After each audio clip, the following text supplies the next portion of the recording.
Welcome to Penrose Learning, where we make understanding easy. You start by confirming essentials. Make sure MLBB and your device OS are updated, and that widget permissions are enabled. Once done, disable any battery saver or aggressive background restrictions for the app so the widget can run. Next, clear the app cache for MLBB and the system launcher cache to remove stale data.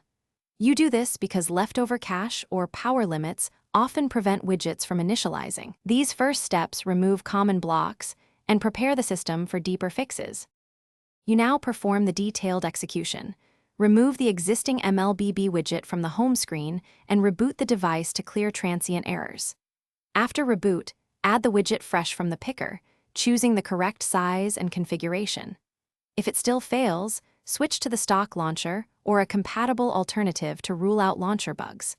Also verify MLBB settings like background data, auto start, and floating windows, because those options determine whether live content and notifications reach the widget. You finish by confirming the fix. If the widget shows incorrect data or blank content, update or reinstall MLBB to refresh its widget resources.